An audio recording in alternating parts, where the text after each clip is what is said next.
오늘 우리에게 주신 하나님 말씀은 요한복음 1장 14절 말씀입니다. 신약성경 142면입니다. 제가 봉독하겠습니다. 말씀이 육신이 되어 우리 가운데 거하심에 우리가 그의 영광을 보니 아버지의 독생자의 영광이요 은혜와 진리가 충만하더라. 아멘. 여러분, 캄캄한 밤, 칠흑같이 어두운 밤에는 눈을 아무리 크게 떠도 아무것도 안 보입니다.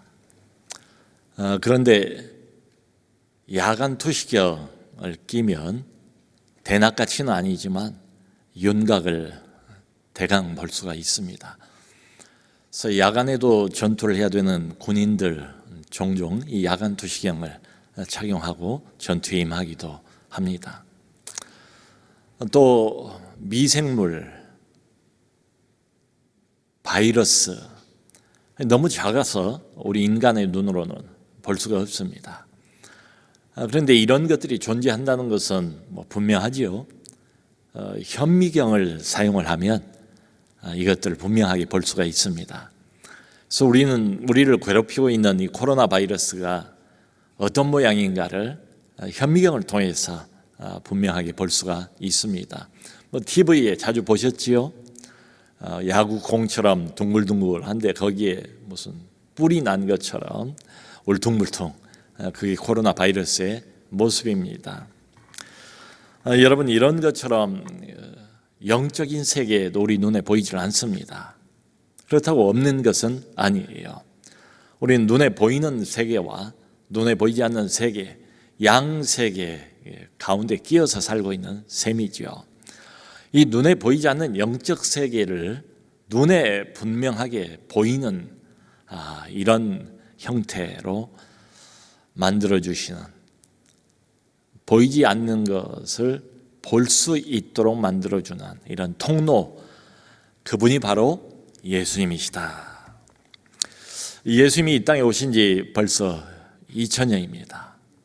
근데 당시에도 지금도 예수님에 대해서 입을 열면 할 말이 많은 이런 사람들이 있습니다. 근데 대부분은 다 오해입니다. 이분을 잘 모르고 하는 자기 이야기들이에요. 근데 공통적으로 그 사람들의 하는 말을 들어보면 자신이 누구보다도 예수님을 정확하게 잘 알고 있다, 이런 착각들을 하는 것 같아요. 그 예수님 당시에도 예수님이 자랐던 나사렛 마을의 사람들, 그러니까 동네 사람들이죠. 이 동네 사람들이 예수님에 대해서 이런 이야기를 합니다. 마가복음 6장 3절에 보면 자기들끼리 이런 이야기를 해요. 이 사람은 마리아의 아들 목수가 아니냐? 그 형제 야고보와 요셉과 유다와 시몬이 여기 있지 아니하냐? 그 누이들이 우리와 함께 여기 있지 아니하냐? 그러니까 한마디로 어려서부터 우리가 보고 자란 동네, 말하자면 개구장이 다 알고 있는데 우리와 똑같은 평범한 사람, 그러면서 예수라는 인물을 폄하하는 내용입니다. 굳이 당시에 약간 비천한 직업으로 알려져 있는 목수라는 직업까지를 들먹이면서 또 마리아의 아들이 아니냐, 아니냐 연거푸 3번이나, 이건 강한 부정입니다. 그 인물에 대해서 뭔가 좀 폄하하고 낮추어서 깔보고 싶은 이런 마음이 가득 깔려 있는 걸 느낄 수가 있습니다. 당시 유대인들의 습관에 의하면 어떤 사람을 거론할 때는 아버지의 이름을 들먹이면서 이야기를 하는 게 상식이었습니다. 그런데 굳이 마리아의 아들이 아니냐, 아마 아버지인 요셉이 이때는 이미 작고하시지 않았나 하는 생각이 들어요. 그럼에도 불구하고 어머니의 이름을 이렇게 들먹이는 것은 상대방을 낮추어서 대하고 싶은 이런 마음의 표현이지요. 어떤 사람들은 당시에 예수님을 유대민족의 해방자, 정치적인 구원자로 그렇게 생각을 했습니다. 그런가 하면 바리새인들을 비롯한 종교 기득권자들은 예수님을 신성모독자, 이건 볼 것도 없다, 저 사람은 신성모독자다, 못을 박습니다. 오늘날도 많은 사람들이 예수님 이야기를 해요. 그리고 본인이 예수님에 대해서 아주 잘 알고 있다고 그렇게 생각을 합니다. 남미를 중심으로 한 해방신학자들은 여전히 예수님을 정치적인 해방자, 혁명자로 생각합니다. 우리나라에서도 진보 신학자들 중에 이렇게 생각하는 사람들이 여전히 있어요. 일전에 나왔던 히트했던 다빈치 코드라는 영화가 있지요. 지금도 여러 영화를 비롯해서 드라마, 소설, 그 주제가 뭔가 하면 바로 예수 그리스도입니다. 예수님은 여전히 화제의 인물이에요.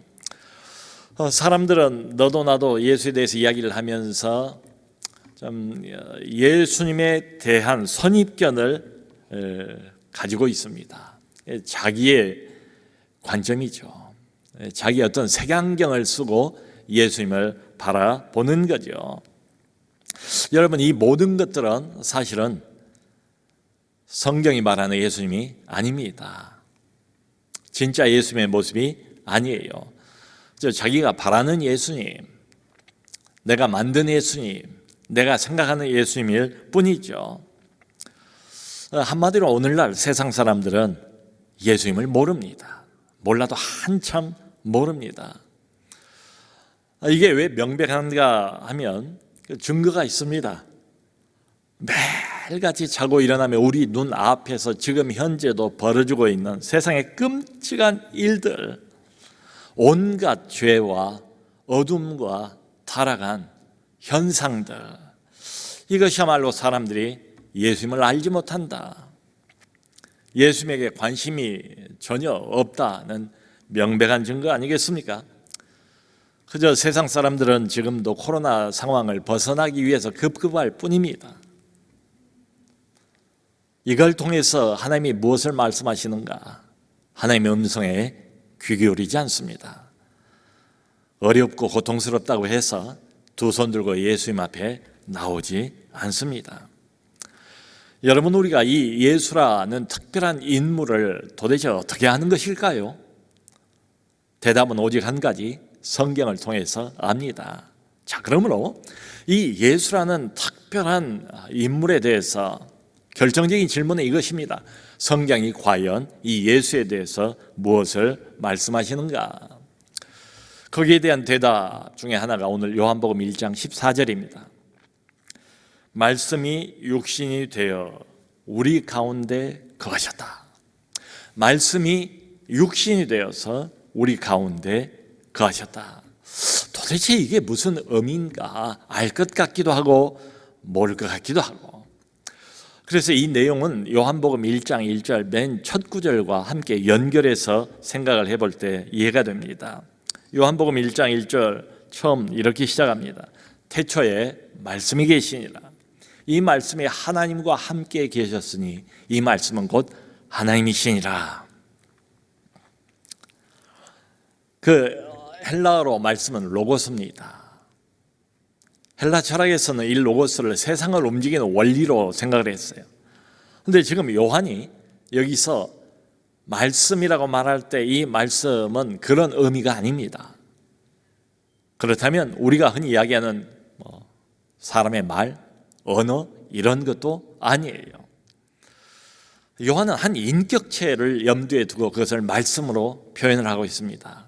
근데 그 말씀의 특징, 그 인격체의 특징이 뭔가 하면 하나님과 함께 계셨대요. 태초에 계셨대요. 그리고 세 번째로는 이 말씀은 곧 하나님이시니라. 이렇게 정의를 합니다. 자, 그러므로 여러분, 요한의 이야기에 의하면 예수님은 누구신가? 원래 하나님이셨다. 온 세상을 만드신 창조주였다. 실제로 여기 1장 10절에서는 이렇게 증거를 합니다. 세상은 그로 말미암아 지은바되었으되, 온 세상은 그로 말미암아 지은바되었으되 세상이 그를 알지 못하였다라고 증거합니다. 자, 그러므로 예수님은 누구신가? 창조주 하나님께서 육체를 입으시고 인간이 되신 분이다. 참 믿기 힘든 이야기입니다. 누가 이것을 쉽게 믿을 수 있겠습니까? 근데 여러분 잠깐 멈춰 서서 이걸 한번 생각을 해보세요. 내가 누구에게서 정말 믿기 힘든 이야기를 들었어요. 근데 문제는 내게 이것을 말해준 그 사람입니다. 내가 가장 존경하고 따르고 신뢰할 만한 어떤 사람이 나에게 믿을 수 없는 이야기를 했다. 그럴 때는 멈춰 서서 그 이야기를 좀 깊이 생각해 보지 않겠습니까? 여러분 지금 이 이야기를 하고 있는 사도 요한은 어떤 사람입니까? 처음부터 예수님께 부름을 받아서 처음부터 제자로 예수님을 따랐던 사람, 예수님의 가장 사랑을 많이 받았던 사람, 예수님의 측근 중에 최측근, 3년 동안 부름받은 뒤에 예수님을 따르면서 모든 것을 다 보고 이분에 관한 모든 것을 다 듣고 경험해보고 그리고 증거하는 말입니다. 말씀이 육신이 되어 우리 가운데 오셨다. 한마디로 인간이 되신 하나님이다. 이분은 인간이 되신 하나님. 도대체 하나님께서 왜 굳이 인간이 되셨을까? 한마디로 요약을 하면 한 가지 이유 때문에 그렇습니다. 우리를 사랑하시기 때문에. 여러분 여기 많이 앉아 계신 분들이 부모님이십니다. 우리 부모들의 삶의 많은 부분이 어떻습니까? 우리 자녀들을 위한 것 아니겠습니까? 시간도 물질도 에너지도 자녀들을 위해서 사용을 합니다. 먹이고 재우고 씻기고 학교 보내고 공부시키고 모든 양육을 다 부모들이 전담을 해요. 아마 부모 인생, 특별히 엄마들 인생의 3분의 1 그 이상은 아이들을 위해서 사용하는 것일 겁니다. 아이를 위해서 기꺼이 요리사가 되지요. 기꺼이 운전사가 되지요. 기꺼이 상담사가 되지요. 또 이런저런 문제를 만나면 기꺼이 문제 해결사가 되지요. 그런가 하면 또 기꺼이 청소부가 되지 않습니까? 그것도 돈을 주면서 이런 일들을 다 해요. 부모들이 억지로 하는 것도 아니에요. 기꺼이 해요. 자원해서 해요. 도대체 이러는 이유가 뭐겠습니까? 오직 한 가지요. 내 자녀니까, 내 아이니까, 이 아이를 끔찍이 사랑하니까 하는 것 아니겠어요? 하나님도 마찬가지다. 전능하신 창조주 하나님께서 왜 죄 많은 이 땅으로 굳이 인간이 되어서 오셨는가? 오실 이유가 없지 않았는가? 여러분, 사람들이 하나님에게 자기를 도와달라고 구원해달라고 손을 내민 적도 없습니다. 여전히 하나님을 싫어하고 여전히 하나님께 등 돌리고 회개할 생각을 전혀 하지도 않습니다.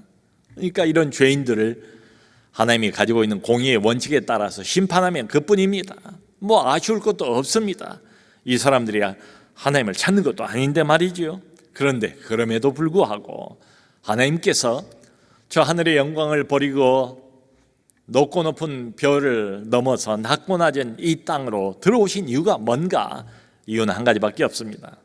하나님이 세상을 이처럼 사랑하사 독생자를 주셨으니 하나님이 세상을 이처럼 사랑하사 이 세상을 사랑하셨기 때문에 그렇습니다.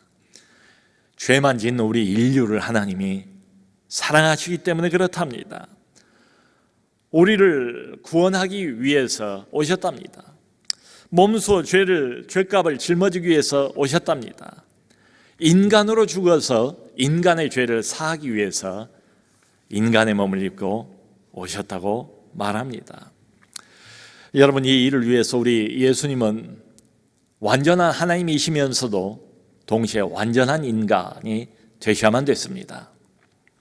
하나님이니까 신성을 가지고 있겠지요. 동시에 인간이니까 소위 인성을 가지지 않겠습니까? 이 신성과 인성, 양성을 둘 다를 완벽하게 겸비하고 있던 사람은 세상에 오직 한 사람밖에 없습니다. 바로 우리 구주 예수 그리스도입니다. 이분이 유일한 분이에요. 여러분, 성경을 보면 복음서에 오직 하나님만이 하실 수 있는 많은 일들을 예수님이 하셨지요. 가는 곳마다 수많은 병자들 만났습니다. 다 고쳤습니다. 한 번도 실패가 없었습니다. 어떤 병이든지 상관이 없습니다. 이미 죽어서 생명이 끊어져 버린 사람도 복음서에 보면 세 사람이나 살려내지 않습니까? 나사로를 살려냅니다. 회당장 야이로의 딸을 살려냅니다. 죽은 나인성 과부의 청년 아들을 또 살려내시지 않습니까? 어떤 인간이 죽은 생명, 끊어져 버린 숨을 다시 돌아오게 할 수 있습니까? 하나님만이 할 수 있는 일이죠. 그런가 하면 예수님은 물로 포도주를 만드시고 오병이어로 수많은 백성들을 배부르게 먹이지 않습니까?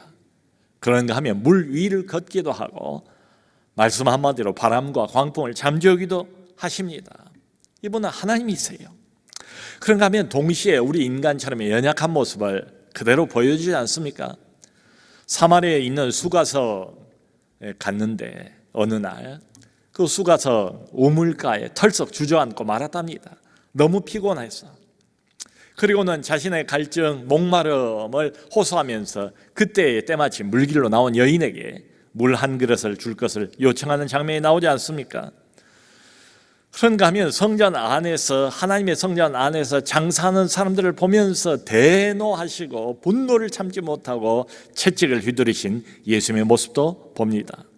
또 그런가 하면 마지막에 십자가를 앞에 두고 겟세마네 동산에서 무한히 번뇌하고 갈등하는 예수님의 모습도 우리가 봅니다. 이분이 인간이세요. 근데 신성을 잃어버리진 않았습니다. 그러므로 하나님의 속성인 신성을 그대로 지니고 있으면서 그 위에 인성을 덧입으신 분이 바로 이분이시다.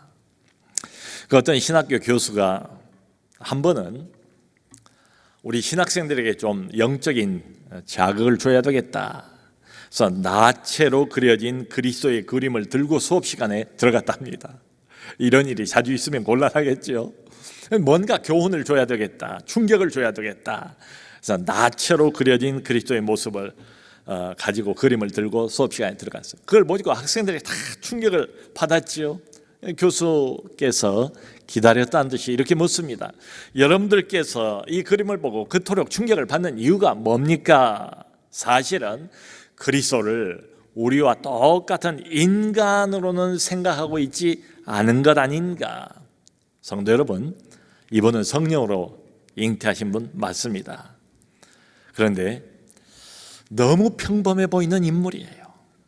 그래서 이런 의문도 생겨요. 만일에 이때 당시에 예수님께서 정말 우리 안에 섞여 계시다면 과연 이분이 하나님의 아들인 것을 얼마나 많은 사람들이 눈치챌 수 있을 것인가?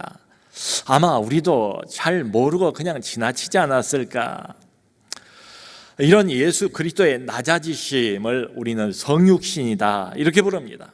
맞습니다. 낮아지신 분이에요. 하늘로부터 땅으로 낮아지셨습니다. 전능하신 하나님에서 연약한 인간으로 낮아지셨어요. 하늘의 영광을 버리고 세상의 죄와 어둠 속으로 낮아지셨어요. 눈에 안 보이는 하나님이 눈에 보이는 하나님으로 낮아지셨어요. 멀리 계시는 하나님께서 이제 우리 옆으로 낮아지셨습니다. 말 그대로 말씀이 육신이 되어 우리 가운데 거하게 되었다. 자, 그래서 질문은 그래서 말씀이 육신이 되어 이 땅으로 내려오셔서 우리 가운데 거하게 되셨다. 그래서 우리가 얻는 유익이 무엇인가? 실제로 우리가 어떤 유익을 얻게 된 것인가? 거기에 대해서 요한은 이렇게 말합니다. 우리가 그의 영광을 보니, 말씀이 육신이 되어 우리 가운데 거하심에 우리가 그의 영광을 보니. 여러분, 여기 보았다라는 동사가 헬라어로 데아오마이라는 동사인데요, 이걸 기억할 필요가 없어요. 그런데 이 단어가 굉장히 이 대목에서 중요합니다. 왠고하니 지금 이 단어는 보았다는 단어인데요, 여러분, 보았다라고 말할 때는 몇 종류가 있잖아요. 육신의 눈으로 보는 것도 있지만 마음의 눈으로 보는 것도 있지 않습니까? 근데 이 단어 데아오마이란 이 단어는 단 한 번도 마음의 눈으로 뭔가를 보았다 이런 뜻이 아니에요. 소위 말하는 영적인 눈으로, 영적인 통찰을 의미하는 단어가 절대 아닙니다. 항상 이 단어는 예외 없이 육안으로 보았다, 물리적인 눈으로 보았다, 내 육신의 눈으로 보았다, 그걸 의미할 때 이 단어를 씁니다. 자, 무엇을 보았다고 말합니까? 우리가 그의 영광을 보니 독생자의 영광이요 예수님 안에 있는 하나님의 영광, 신적인 영광을 우리가 볼 수가 있었대요. 어떻게 봐요? 영안으로 본 게 아니래요. 우리의 물리적인 눈으로, 육신의 눈으로 분명하게 그것을 볼 수가 있었대요. 은혜와 진리가 충만하더라 했는데, 여러분, 은혜라는 이 단어도 하늘에 속한 단어입니다. 진리라는 이 단어도 하늘에 속한 단어예요. 그러니까 은혜와 진리가 뭔가 그 개념은 머리로 아는데 좀 멀리 떨어진 막연한 단어일 수가 있습니다. 추상적인 단어로 그쳐버릴 수가 있습니다. 그런데 바로 예수님을 통해서 은혜와 진리가 무엇인지, 은혜와 진리가 충만하다는 게 무슨 뜻인가를 구체적으로 보고 직접 경험할 수 있었다, 이런 뜻입니다. 성도 여러분, 하나님은 늘 우리와 함께 계십니다. 우리는 그걸 믿어요. 근데 문제는 뭔가 하면 그걸 볼 수가 없어요. 그걸 느낄 수가 없어요. 그러니까 하나님이 늘 우리와 함께 계신다, 알기는 아는데 막연하게 느껴져요. 멀게만 느껴집니다. 그런데 그 멀게만 느껴지는 그 하나님이 보고 듣고 만져볼 수 있는 형태로 우리 옆으로 가까이 오셨다.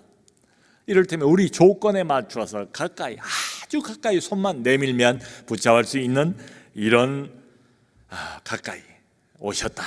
그분이 바로 예수님이라는 겁니다.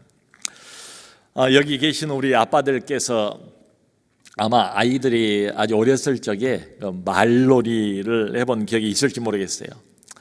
저도 우리 아이들 어렸을 때에 종종 말놀이를 했던 기억이 나요. 이 말놀이를 하려면 아이 수준으로 아빠가 내려가야 되지 않습니까? 그게 일단 자세를 엎드려야 돼요. 마룻바닥에 내가 엎드려야 됩니다. 말처럼 아이 키에 맞추는 거지요. 그래야 이제 등에 태울 수 있으니까요. 아이가 얼마나 좋아하는지 마룻바닥을 말처럼 기어다니기도 하다가 뛰기도 하다가 얼마나 신나게 재미있게 아이하고 교제를 하면서 놉니까? 자, 그런데 그렇다고 해서 원래 수준이 아이와 아빠가 같을 수가 없지요. 아이에 비해서 아빠는 비교를 할 수 없을 정도로 훨씬 더 힘이 세지 않습니까? 그러니까 아이를 등에 태우고 놀다가도 아이가 떨어질 것 같으면 아빠가 팔로 이 아이를 덥석 붙잡지 않습니까? 아이 수준에 맞춰주는 거지요. 여러분, 엄마가 아이들 어릴 때 그 아이들하고 대화를 하는 걸 보면 아이들의 미숙한 발음을 종종 따라하지 않습니까? 우리 딸아이도 보니까 그래요. 이제 그 어린 아기들하고 이렇게 맞추어서 대화를 해요. 그랬죠? 이런 표현. 아팠죠요? 아팠죠요? 애들이 하는 단어를 그대로 반사하는 것처럼 따라서는 거죠. 이게 뭡니까? 단어를 발음할 줄 몰라서 이러겠습니까? 어린 아이에게 어른 수준을 요구할 수는 없지 않습니까? 강한 자가, 보호자가 수준을 낮춰서 맞춰줘야 되지 않습니까? 그래야 교제가 되죠. 그래야 소통이 되죠. 마치 이런 것처럼 하나님께서 인간의 수준에 자신을 맞추셨다. 우리의 눈높이에 하나님께서 자신을 낮추어서 맞추셨다. 내려오셨다. 그게 성육신입니다. 성도 여러분, 예수님을 통해서 우리는, 그래서 결론은 이거예요. 예수님을 통해서 하늘나라의 신비를 눈으로 볼 수 있게 된 겁니다. 하나님을 볼 수 있게 된 겁니다. 하나님은 저 멀리 계시고 내 눈에 안 보이고, 하나님은 무한이시고 이 땅은 유한하고 나는 유한한 존재고, 예수님은 어떤 분인가 하면 저 하늘과 땅을 잇는 가교 역할을 하신 분이시다. 무한과 유한을 연결하는 연결다리 역할을 하신 분이 바로 예수님이시다. 이게 성경의 설명이에요. 성육신의 가장 중요한 의미가 뭔가 하면 보이지 않던 하나님의 영광을 눈으로 분명하게 볼 수 있게 되었다. 그 요한복음 1장 47절, 1장이 뒤에 가면 예수님께서 몇 사람 제자들을 부르세요. 그 중에 나다나엘이라는 제자가 있습니다. 나다나엘이 무화과나무 아래에 있을 때 예수님이 보세요. 그리고 당장에 하시는 말씀이 이 사람은 참 이스라엘 사람이로다. 마음속에 간사한 것이 없도다. 자기를 꿰뚫어 보시는 예수님의 이 신적인 통찰에 나다나엘이 압도가 됩니다. 그리고는 이렇게 고백을 해요. 라비어, 당신은 하나님의 아들이요 이스라엘의 임금이로소이다. 그랬더니 예수님 하신 말씀이 나다나이라 내가 너를 무화과 나무 아래서 보았다 함으로 믿느냐? 이보다 더 큰 일을 보리라. 진실로 진실로 너희에게 이르노니 하늘이 열리고 하나님의 천사들이 내 위에 오르락 내리락 하는 것을 보리라. 하늘이 열리고 하나님의 천사들이 내 위에 오르락 내리락 하는 것을 보리라. 여러분, 이 뒷부분의 이 말씀은 창세기 28장 말씀을 가져온 거예요. 그 창세기 28장 야곱의 이야기입니다. 야곱이 팥죽 한 그릇을 가지고 형 에서를 속이고 장자권을 뺐지 않습니까? 그리고는 이 형 에서에게 쫓겨서 저기 바단 아람 외삼촌 집으로 도망간 중이었습니다. 도망을 가다가 한참 가다가 어느 날 날이 저물었어요. 노숙을 하는데 옆에 있는 돌베개를 하나 갖다가 이제 베고 잠을 잡니다. 그런데 꿈속에서 갑자기 하늘이 열리는 겁니다. 난생 처음으로 큰 사닥다리가 꿈에 나타났는데 그 사닥다리가 얼마나 높은지 그 끄트머리는 하늘에 닿아 있더래요. 그러더니 갑자기 이제 천사들이, 하나님의 천사들이 오르락 내리락 하는 광경을 선명하게 보았습니다. 그러면서 하나님의 음성이 들립니다. 이렇게 하나님의 말씀을 하세요. 내가 너와 함께 하리니 내가 어디를 가든지 너를 지키며 이 땅으로 돌아오게 할 것이고 내가 너에게 허락한 것을 다 이루기까지 너를 떠나지 아니할 것이라. 야곱이 이 꿈을 꾸고 난 다음날 아침에 일어나서 이렇게 말합니다. 여호와께서 분명히 여기 계시거늘 내가 알지 못하였도다. 여호와께서 분명히 여기 계시거늘 내가 알지 못하였도다. 두렵도다. 이곳이여 이곳은 하나님의 집이요 하늘의 문이로다. 여러분, 바로 이날 밤에 처음으로 하나님께서 야곱과 만나 주셨습니까? 사실은 야곱이 엄마 뱃속에 있을 때부터, 그 전부터 야곱을 알았지요. 야곱을 인도해 가고 있는 분은 하나님이세요. 야곱의 인생의 주도권자는 하나님이세요. 걸음걸음 여기까지도 하나님께서 함께 해 오셨어요. 그런데 하늘이 열리지 않았습니다. 야곱이 몰랐을 뿐이에요. 분명히 하나님께서 여기 계셨거늘 지금도 계시는데 내가 몰랐구나, 그런 고백이에요. 그러면서 두렵도다. 하늘이 열리고 보니까 두려운 거예요. 하나님이 계시는 것을 이제 확연하게 깨달았으니까 말이죠. 두렵도다. 이곳이여 이곳은 하나님의 집이로다. 그래서 거기를 베델이다. 베델이란 말의 뜻은 하나님의 집이다. 여기는 하나님의 집이요 하늘의 문이로다. 하늘이 열리는 것을 경험을 했으니까 말이지요. 살아계신 하나님을 선명하게 확연하게 만나게 되었으니까 말이지요. 막연하게 머리로 생각하는 하나님 말고, 이론적인 하나님 말고, 종교로서의 하나님 말고, 그야말로 살아계신 전능자 하나님을 인격 대 인격으로 만나는 첫 장면, 하늘이 열리는 경험을 했다는 것입니다. 그러므로 여기는 하늘로 통하는 문이다 라고 고백을 한 거예요. 성도 여러분, 우리도 신앙생활을 합니다마는 하늘이 열리지 않으면 그건 신앙생활이 아니라 종교생활에 불과합니다. 마치 야곱처럼 하나님이 안 계신 게 아니에요. 하나님이 간섭하지 않은 것도 아니에요. 단지 하나님이 안 보이실 뿐입니다. 그 안 보이는 하나님, 닫혀있는 하늘의 문을 여신 분이 바로 예수님이시다. 자, 이렇게 보면 예수님은 누구신가? 하나님과 하늘을 이 땅으로 끌어내리신 분 예수님.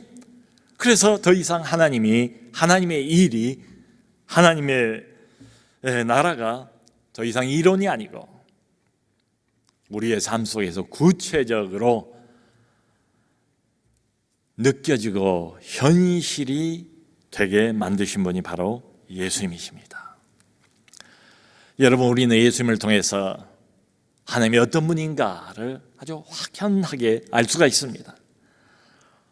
이분도 우리와 같은 인간이었기 때문에 인간이셨던 예수님을 보면서 하나님이 무엇을 좋아하시고 무엇을 싫어하시는가를 분명하게 알 수 있습니다.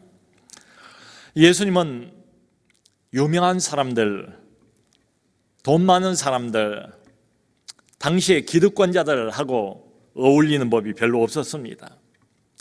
그런 사람들보다는 훨씬 더 그저 평범한 사람들, 우리 같은 보통 사람들, 서민들하고 어울리기를 좋아하셨어요.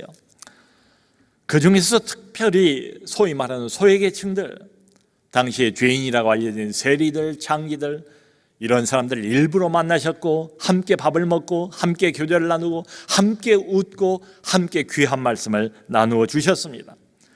예수님의 특별한 관심은 어디에 있었는가 하면 잘 먹고 잘 살고 떵떵거리고 그래서 하나님이 더 이상 필요가 없는 이런 사람들이 아니었습니다. 항상 보면 가난한 사람들, 병든 사람들, 외로운 사람들,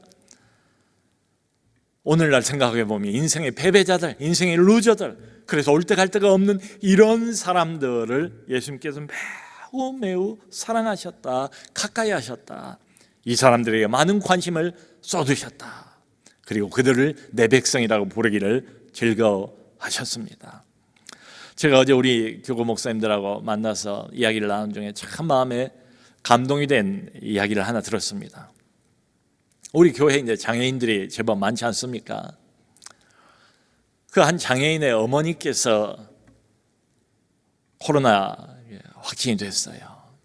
근데 문제는 장애인 자녀입니다. 본인은 격리를 당해야 되니까 이 자녀를 누군가 돌봐줘야 하는데 참 얼마나 가슴 아픈 답답한 사연입니까? 근데 이걸 알고 기다렸다는 듯이 공동체가, 소그룹이, 우리 목장이 목자부터 발벗고 나서서 목장 식구들이 함께 달라붙어서 물심양면으로 그 가정을 잘 도와서 아무 문제가 없었다는 것입니다. 참 그 이야기를 듣고 이거야말로 예수님의 마음이 아닌가. 우리 교회에 참 좋은 영적인 네트워크가 있는데 그것은 우리 목장입니다. 봉사부서입니다. 그래서 우리도 앞으로 지금도 확진자가 있을 수 있고 또 열흘 동안 격리를 당한 사람들도 있지 않습니까? 밀접 접촉자로. 열흘이라는 게 얼마나 또 긴 시간이에요. 밖으로 나가지도 못하고 폐쇄된 공간 안에서 열흘을 지내야 한다고 생각을 해보세요. 이 네트워크를 잘 활용을 해서 우리 한번 이번 기회에, 이번 성탄에 예수님의 마음을 직접 표현해 보면 좋겠다. 그런 소식이 들리면 주저하지 말고 교회가 선물을 마련해서 조그마한 위로라도 드릴 수 있도록 글자라도 한두 자 적어서 카드를 함께 보내면서 그분이 용기와 소망과 믿음을 잃지 않도록 도와주기로 하자라고 어제 함께 마음을 모았습니다. 여러분, 어려울 때에 어려운 사람을 돕고 그들과 마음을 함께 나눠주는 것이야말로 예수님의 마음 아니겠습니까? 이것이 이 죄 많은 어두운 세상에 일부러 인간의 몸을 입고 찾아오신 성탄의 의미가 아니겠는가? 모쪼록 우리 사랑하는 성도 여러분, 2021년 이 성탄에 즈음하여서 예수님을 통해서 하늘이 열리기를 바랍니다. 하나님의 영광을 보시기를 바랍니다. 그리하여 하나님의 마음을 확연하게 깨닫기를 간절히 바랍니다. 모쪼록 이 귀한 성탄에 어려운 자를 돌아보고 하나님께 영광을 돌리는 우리 모두가 될 수 있기를 주님의 이름으로 축원합니다.